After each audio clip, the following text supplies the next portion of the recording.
O Senhor esteja convosco. Proclamação do Evangelho de Jesus Cristo segundo Marcos. Naquele tempo, Jesus saiu de novo para a beira do mar. Toda a multidão ia ao seu encontro e Jesus os ensinava. Enquanto passava, Jesus viu Levi, filho de Alfeu, sentado na coletoria de impostos e disse-lhe: "Segue-me." Levi se levantou e o seguiu. E aconteceu que, estando à mesa na casa de Levi, muitos cobradores de impostos e pecadores também estavam à mesa com Jesus e seus discípulos. Com efeito, eram muitos os que o seguiam. Alguns doutores da lei, que eram fariseus, viram que Jesus estava comendo com pecadores e cobradores de impostos, e então eles perguntaram aos discípulos: "Por que ele come com os cobradores de impostos e pecadores?" Ouvindo isso, Jesus respondeu-lhes: "Não são as pessoas sadias que precisam de remédio, mas os doentes. Eu não vim para chamar justos, mas sim pecadores." Palavra da salvação.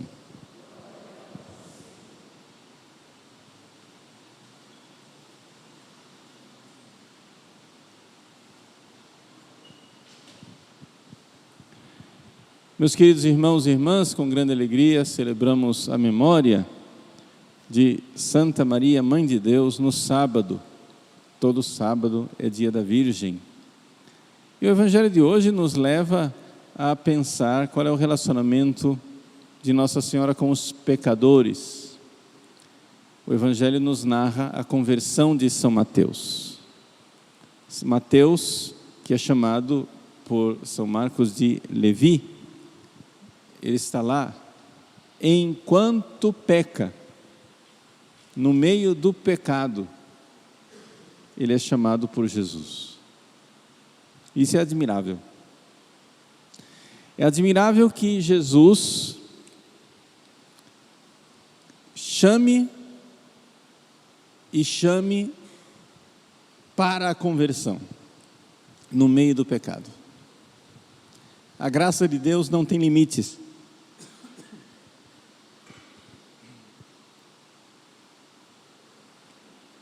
A graça de Deus não tem fronteiras.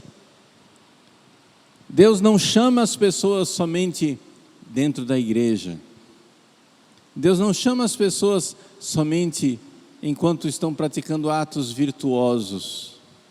Deus fala conosco a todo momento, no meio do pecado. No meio do pecado. Eu me lembro uma vez aqui, num encontro de oração em Cuiabá, em que o então padre Jonas Abib, Monsenhor Jonas Abib, narrou um atendimento que ele fez de um jovem, né, que estava pecando com a namorada. Os dois eram católicos, os dois queriam ser de Deus, mas a fraqueza do pecado, a miséria, terminou que eles continuamente caíam na fornicação, no sexo antes do casamento, como namorados. E um dia o jovem e a sua namorada estavam lá, pecando, e no meio do ato sexual, ele começou a chorar. Visitado por Deus, que dizia a ele no seu coração: "O que é que você está fazendo aqui? Por que você está fazendo isso comigo?"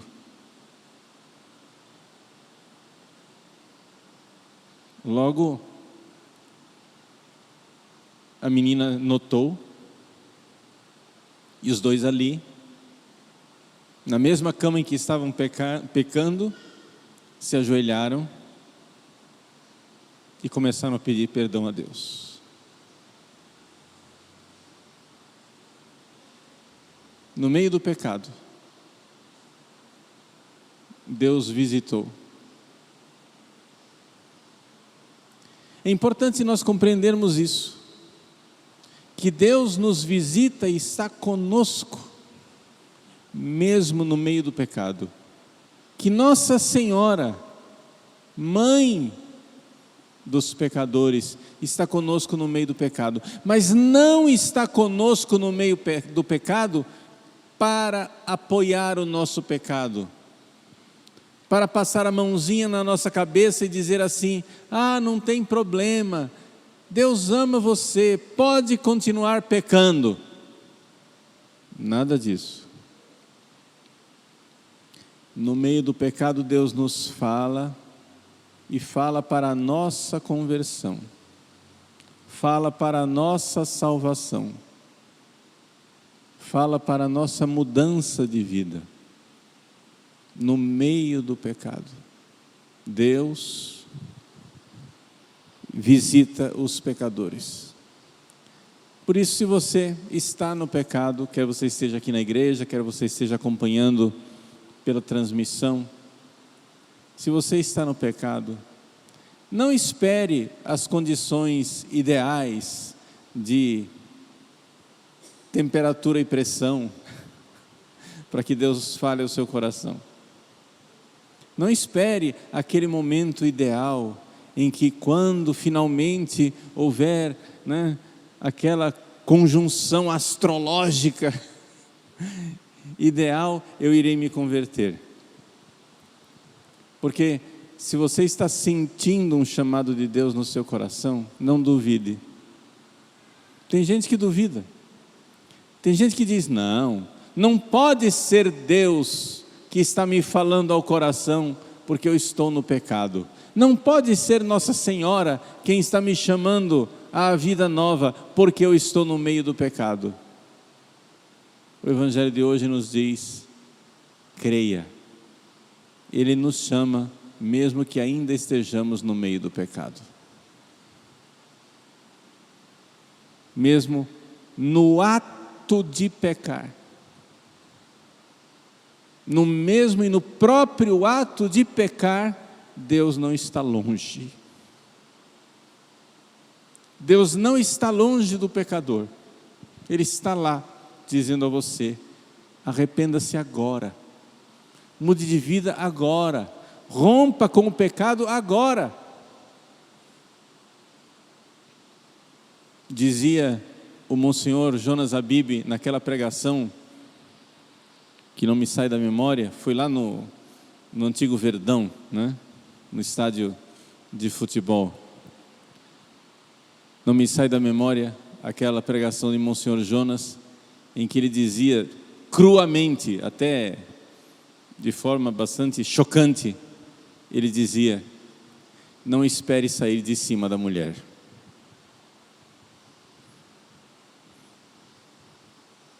Enquanto cometia o ato de pecado, o rapaz começou a chorar. Não espere sair de cima da mulher. Se arrependa já, se arrependa agora, se arrependa imediatamente. Comece já agora a chorar o seu pecado e saia de cima. E se ajoelhe, e reze, e peça perdão, e procure um sacerdote para se confessar. Emende sua vida, mude seus costumes. Nossa Senhora está conosco. Ela é imaculada. Seu coração puríssimo, no entanto, não se envergonha de seus filhos e não sente nojo de nós. Permanecendo intacta e imaculada, ela desce até os porões de nossa miséria e de nossa humanidade para de lá nos arrancar. Nossa Mãe, puríssima e santa, quer esmagar a cabeça da serpente, não importa em que toca tenha se enfiado essa serpente, ela irá persegui-la e irá até lá.